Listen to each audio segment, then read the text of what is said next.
প্রেমিকা কিংবা স্ত্রী না থাকলেই ট্যাক্স দিতে হবে। কথাটি শুনতে আশ্চর্যজনক মনে হলেও বাস্তবে এমনই একটি নিয়ম রয়েছে আমেরিকায়। আজকে বিএইচএস টিভির বিশ্ববিচিত্রায় থাকছে এমনই অদ্ভুতুরে ট্যাক্সের গল্প।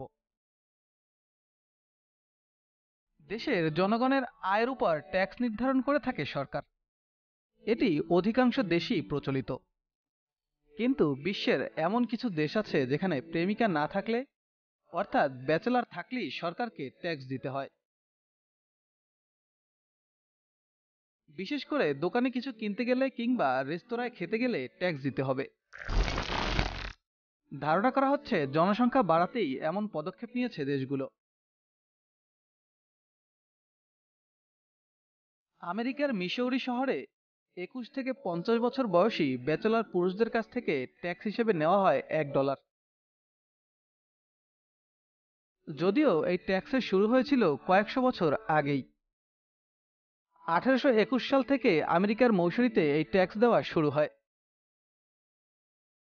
অনেক পুরুষ আছেন যারা বিয়ে করতে চান না কিংবা প্রেমেও বিশ্বাস করেন না, ফলে দেশের জনসংখ্যাও কমতে থাকে। ফলে দেশের সরকার পুরুষদের ব্যাচেলর থাকার অনুমতি দেয়, তবে তার জন্য বার্ষিক ট্যাক্স দিতে হবে তাকে। যদিও অবিবাহিত পুরুষদের উপর এই ধরনের ট্যাক্সের শুরু মিসৌরিতেই নয়। 1695 সালে ইংল্যান্ডের জুলিয়াস সিজার এই ট্যাক্সের ঘোষণা দিয়েছিলেন। 1702 সালে রাশিয়ায় এই ট্যাক্স চালু করেন পিটার দ্য গ্রেট। এবং 1924 সালের শেষের দিকে ইতালিতেও ব্যাচেলর ট্যাক্স চালু করেছিলেন মুসোলিনি। এছাড়া আরো অদ্ভুত ট্যাক্স চালু আছে বিশ্বের বিভিন্ন দেশে।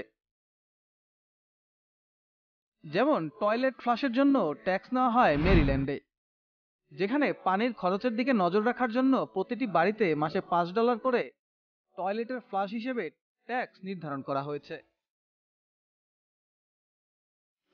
এছাড়াও শরীরে ট্যাটু করার জন্য ট্যাক্স দিতে হয় আরকানসাসে। সেখানে ট্যাটু করলে 6% কর দিতে হয়।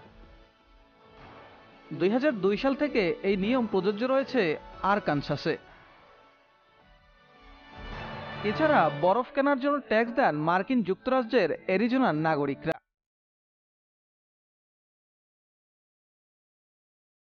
আমাদের পার্শ্ববর্তী পাকিস্তানের পাঞ্জাবেও পোষ্য থাকলে কর দিতে হয়। যেমন কুকুর, বিড়াল, শূকর ও ভেড়া থাকলে বছরে $250, আর হাতি, উট, গরু, ঘোড়া ও ষাঁড় থাকলে বছরে ট্যাক্স দিতে হয় $500।